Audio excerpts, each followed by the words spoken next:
Olá, caro ouvinte do podcast. Hoje eu inauguro um novo quadro.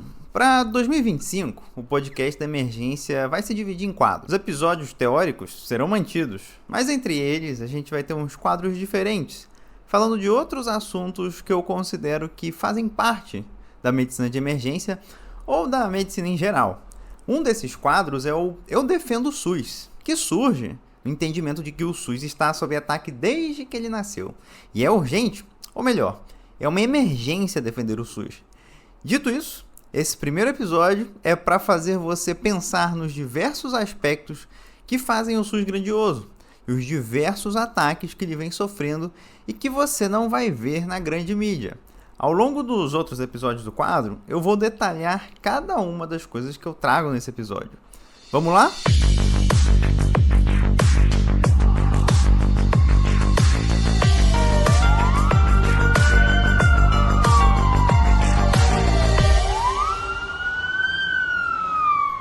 Bem, eu defendo o SUS e provavelmente você que está me ouvindo também defende. No Brasil, falando-se bem ou falando-se mal, é difícil achar alguém que defenda seu fim. Alguém que chegue dizendo, tem que acabar com essa desgraça. Porque o SUS, a gente bem sabe, o SUS salva vidas. Mas você defende o SUS até que ponto? Porque assim, tem muita gente que acredita em coisa muito diferente e que diz defender o SUS. Mas defende propondo o quê? Acreditando que os rumos que devem ser tomados são quais? Porque o SUS é uma coisa muito grande, às vezes fica difícil a gente imaginar o escopo dele. O SUS é o posto de saúde do teu bairro, é a campanha de vacinação, é o hospital universitário, municipal, o estadual e o federal. O SUS é a ambulância que chega na sua casa, é a van que te leva para consulta no hospital em outra cidade. O SUS é a propaganda contra o mosquito da dengue na televisão e é a distribuição gratuita de preservativos. O SUS é quem está fazendo pesquisa na área médica. O SUS é tratamento de HIV, é transplante de fígado, é doação e transfusão de sangue. É tanta coisa que abrange tantos aspectos da vida, não é mesmo?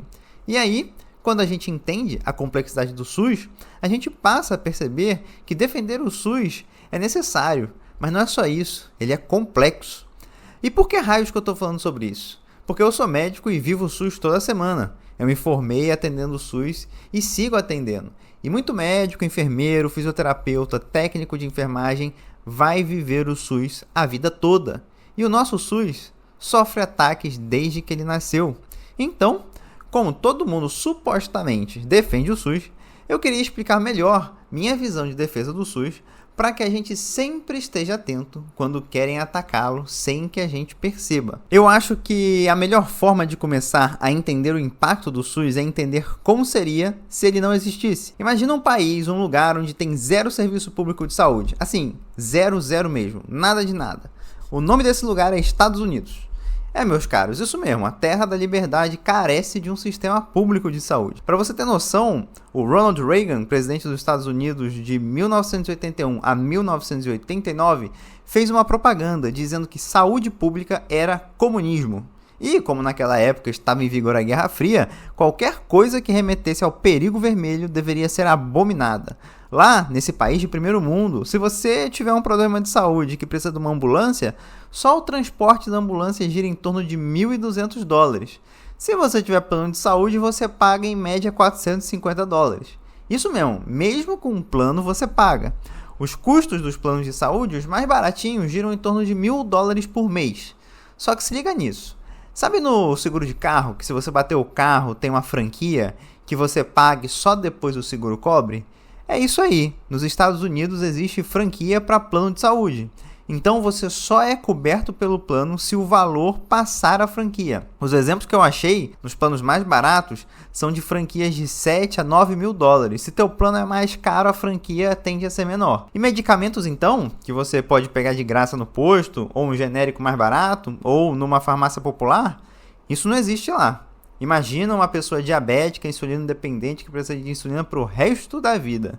Aqui, você pode pegar insulina de graça ou pagar R$30, R$70 numa farmácia em uma ampola. Nos Estados Unidos, em 2023, o preço de uma ampola de insulina era de $98. E tem uma questão muito interessante que a gente não pensa muito. Como não existe nenhum tipo de serviço público por lá, os convênios de saúde pactuam os preços entre si. E os preços são absurdamente abusivos. Porém, se alguém ficar doente, for levado de emergência para um hospital e não tiver plano de saúde e não puder pagar, ela fica endividada, mas recebe o tratamento. Muita gente não tinha plano de saúde e usava os serviços de emergência ficando endividadas. E isso levou a que se passasse uma lei que tornava ilegal não ter plano de saúde nos Estados Unidos na década passada, durante o governo Obama. Olha que doido.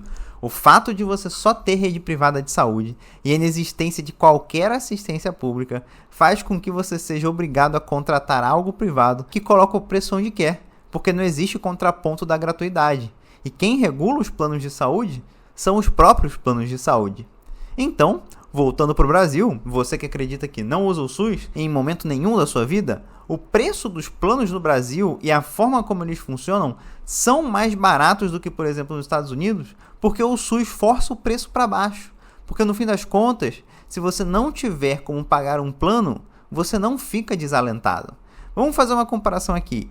Um preço de um plano barato nos Estados Unidos é de $1.000 por mês. Converte para real aí, R$5.500, R$6.000 o plano mais barato. Se fosse esse o valor dos planos aqui, ainda tendo que pagar franquia, muita gente simplesmente ia olhar e falar: não, obrigado, eu vou ser atendido no SUS.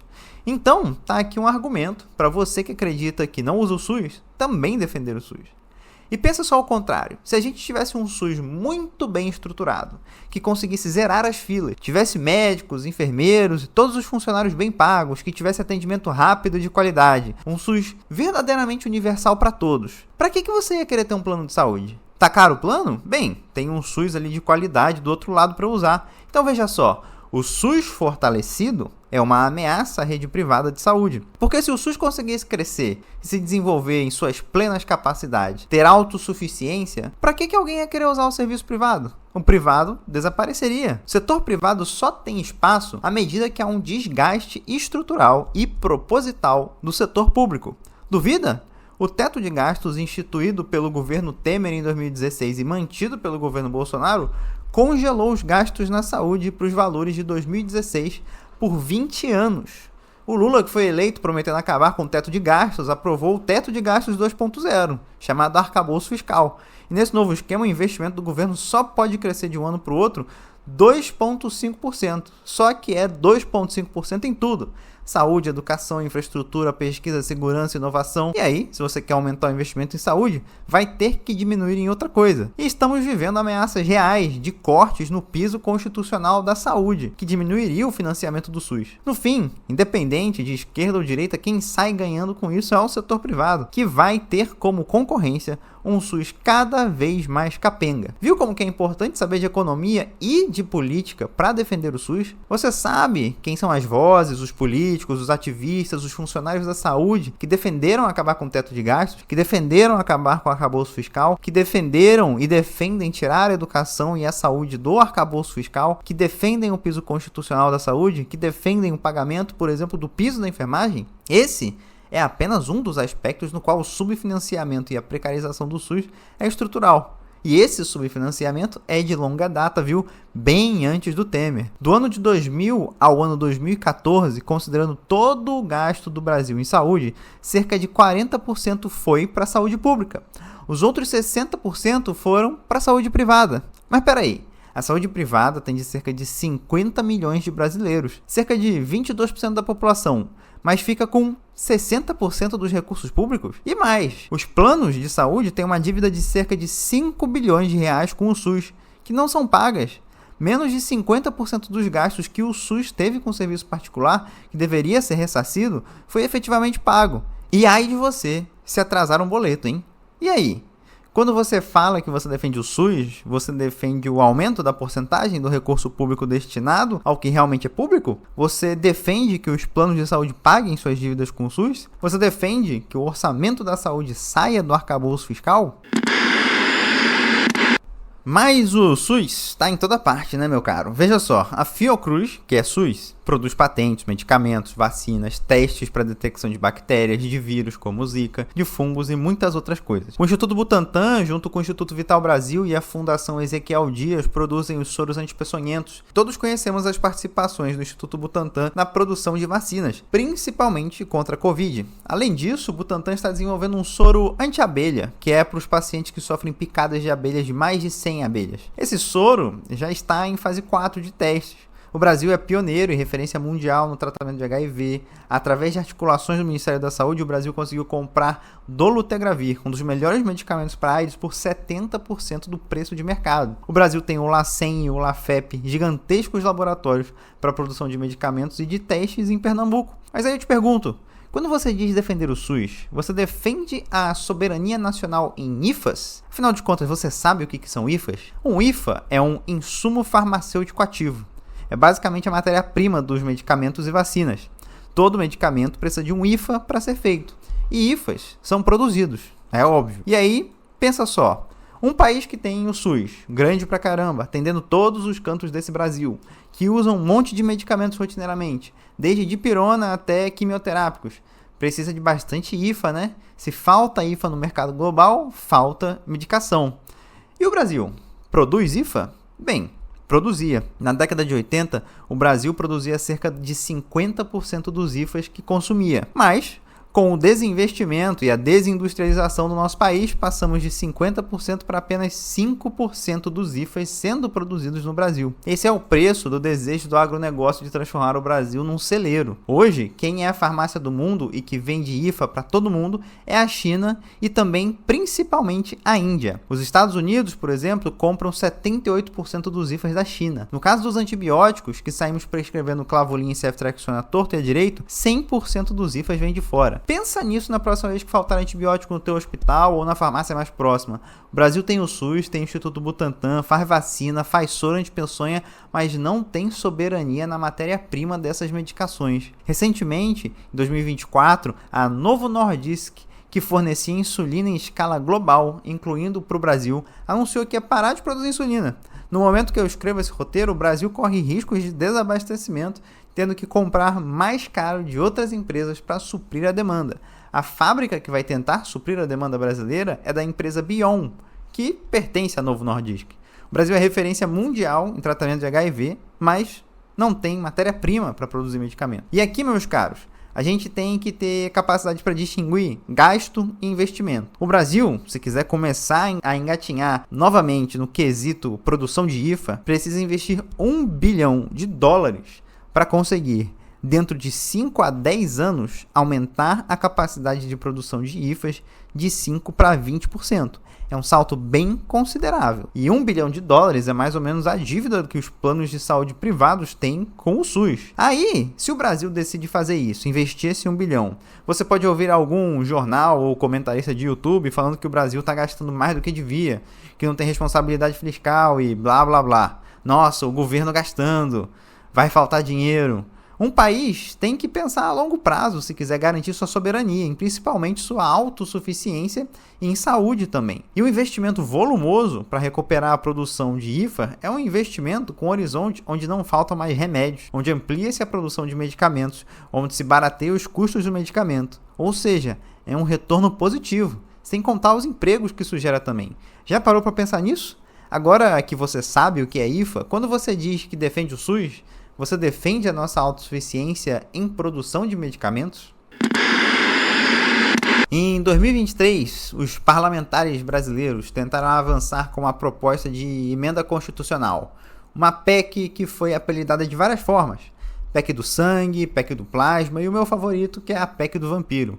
De acordo com a nossa Lei do Sangue de 2001, é vedada a comercialização de sangue. A lei diz que é vedada a doação ou exportação de sangue, componentes e hemoderivados. Ou seja, todo o sangue doado é regulado pelo Estado através do Sinasam.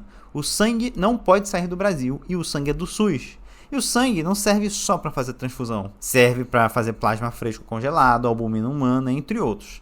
Medicamentos que são essenciais Para garantir que tenhamos o mínimo de autossuficiência na produção de hemoderivados, o Brasil criou a Hemobras em 2004. Essa empresa tem esse objetivo, autossuficiência em hemoderivados, para abastecer todo o Brasil.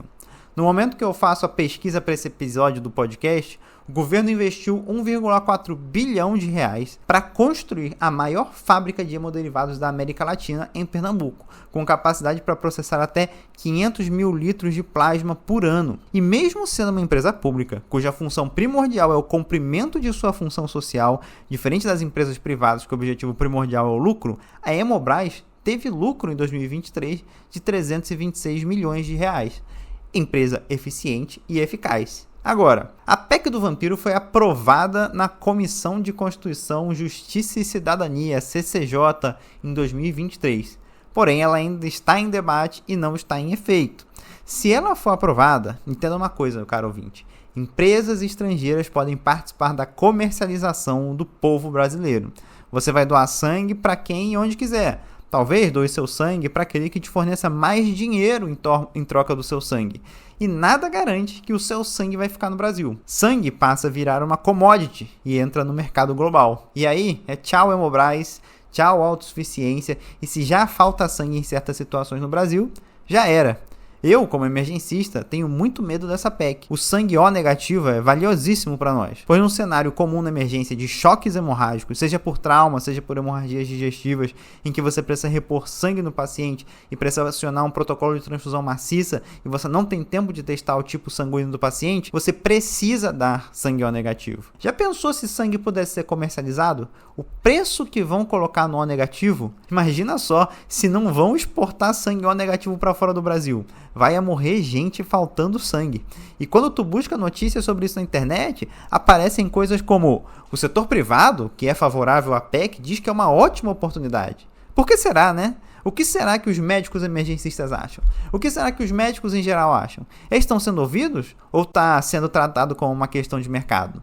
Você sabe o que o deputado, o senador e o presidente que você votou acham dessa PEC? Afinal, eles falaram alguma coisa sobre essa PEC do vampiro?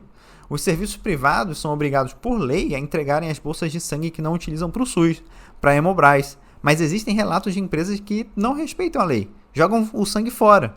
Isso gera escassez e muitas vezes utilizam essa escassez, que é gerada artificialmente, como argumento da incapacidade do SUS. Absurdo, né? Agora que você sabe da existência dessa PEC e da Hemobras, quando você defende o SUS, você defende a Hemobras?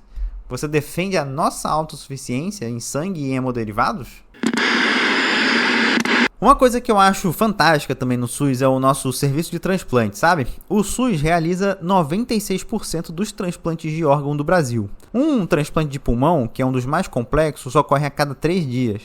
Um de pâncreas a cada 10 dias. Diariamente, faz uma média de 16 transplantes de rim, 6 de fígado e 1 de coração no SUS. Você tem noção do tamanho disso?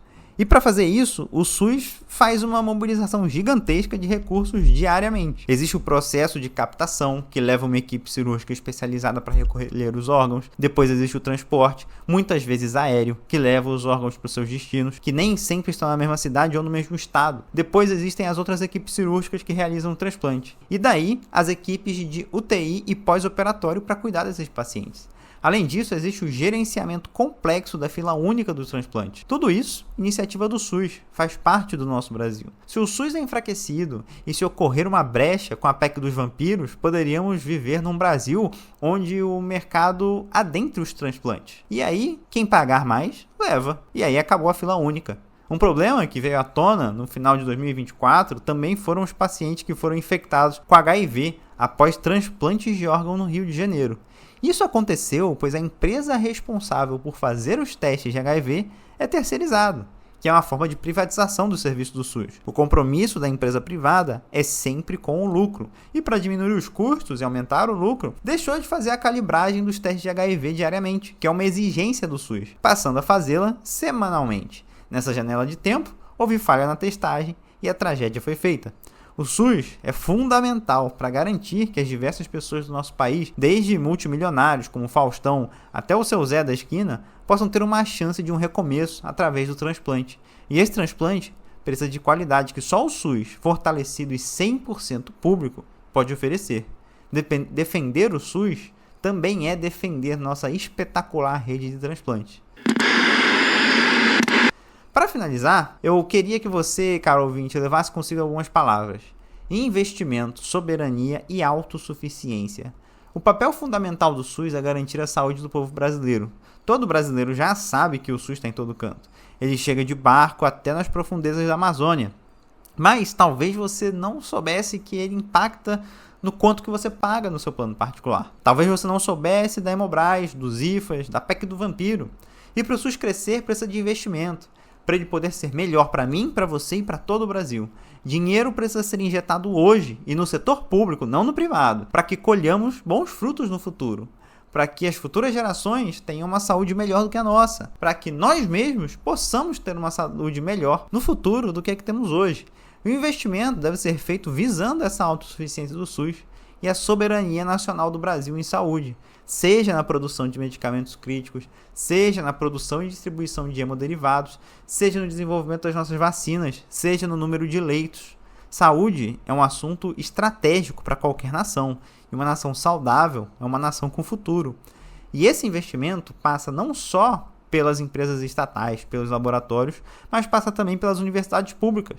A produção acadêmica e inovação científica do Brasil é feita majoritariamente pelas universidades públicas. Das 50 universidades que mais produzem ciência no Brasil, 45 são públicas, mesmo com subfinanciamento. As 10 melhores faculdades de medicina do Brasil são públicas. É de lá que saem médicos de altíssima qualidade, que podem dar continuidade para esses laboratórios, para a Hemobras, para os transplantes, para um SUS autossuficiente. Mesmo essas universidades sendo sucateadas e tendo ano sim e ano também cortes na casa dos milhões, chegando até os bilhões na educação. E aí, esses médicos que se formam nos serviços públicos, no SUS, vão atender no privado, vão levar seu conhecimento para o mercado, que muitas vezes não se importa com nossa soberania, com nossa autossuficiência. Então, defender o SUS é defender também a educação, a universidade pública gratuita e de qualidade. Eu cito aqui um trecho do livro do Drauzio Varela, O Exercício da Incerteza. No fundo, éramos treinados no atendimento de pessoas pobres para ganhar experiência e acesso às de mais poder aquisitivo. A consequência nefasta dessa forma de preparação era a formação de profissionais que tratavam com descaso os classificados como indigentes, enquanto bajulavam os pacientes e familiares mais influentes. De um lado, a postura autoritária e impositiva, de outro, a submissa, as duas faces da mesma moeda. Viu como defender o SUS é algo complexo? Eu repito, precisamos de investimento para ter autossuficiência e garantir a nossa soberania. É isso, pessoal. Espero que vocês tenham gostado desse episódio e do novo quadro. E se você concorda ou discorda, comenta aqui no episódio. O que você acha que é defender o SUS? Quando você diz defender o SUS, o que você quer dizer? Vamos trocar essa ideia. E até a próxima.